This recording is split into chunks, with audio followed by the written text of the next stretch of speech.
তো বন্ধুরা, আপনি যদি আপনার ফেসবুক প্রোফাইলের নাম পরিবর্তন করতে চান, তাহলে আপনি একদম সঠিক ভিডিওতে ক্লিক করেছেন। কারণ এই ভিডিওতে আমি আপনাকে দেখাবো যে 2026 সালের নতুন নিয়মে আপনি কিভাবে আপনার ফেসবুকের নাম পরিবর্তন করবেন। তো চলুন বন্ধুরা, বেশি দেরি না করে ভিডিওটি শুরু করা যাক। ভিডিওটি শুরু করার আগে বন্ধুরা বলে রাখি, আপনি যদি আমার চ্যানেলে নতুন হয়ে থাকেন তো চ্যানেলটি প্লিজ সাবস্ক্রাইব করে বেল আইকনটি প্রেস করে দেবেন, যাতে আমি কোনো টেক রিলেটেড ভিডিও আপলোড করলে আপনার কাছে সবার আগে পৌঁছে যায়। তো বন্ধুরা, কাজটি করার জন্য প্রথমেই আপনি ফেসবুকটি ওপেন করে নেবেন।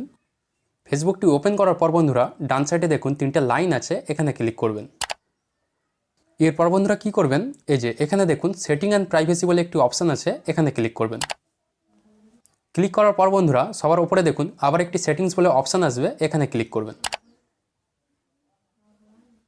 এরপর বন্ধুরা আপনার সামনে এরকম একটি ইন্টারফেস শো করবে। তো সবার প্রথমেই দেখুন পার্সোনাল ডিটেলস বলে একটি অপশান আছে, এখানে ক্লিক করবেন। এরপর বন্ধুরা কী করবেন, এই যে সবার ফার্স্টেই দেখুন আপনার প্রোফাইলটি শো করবে, এখানে ক্লিক করবেন। ক্লিক করার পর বন্ধুরা আপনার প্রোফাইলটি আবারও শো করবে, আপনার প্রোফাইলের ওপর আপনি আবারও ক্লিক করবেন। এরপর বন্ধুরা আপনার সামনে এরকম একটি ইন্টারফেস শো করবে। তো সবার ফার্স্টেই দেখুন নেম বলে একটি অপশান আছে, এখানে ক্লিক করবেন। তো দেখুন বন্ধুরা আমাদের মেন পেজটি ওপেন হয়ে গেছে। তো এখান থেকেই আপনি আপনার নামটি চেঞ্জ করতে পারবেন। তো বন্ধুরা আপনাদের বলে দিই যে আপনি যদি একবার আপনার নামটি চেঞ্জ করেন, তাহলে 60 দিন পর্যন্ত আপনি আর কোনো নাম চেঞ্জ করতে পারবেন না। তো বন্ধুরা নামটি কিভাবে চেঞ্জ করবেন, তো দেখুন এখানে ফার্স্ট নেম বলে একটি অপশান আছে, এখানে ক্লিক করে আপনার বর্তমান যে নামটি আছে সেই নামটি এখান থেকে আপনি মুছে দেবেন। মুছে দিয়ে আপনি যে নামটি রাখতে চান সেই নামটি এখানে লিখে দেবেন। যেমন আমি এখানে একটি নাম লিখে দিচ্ছি।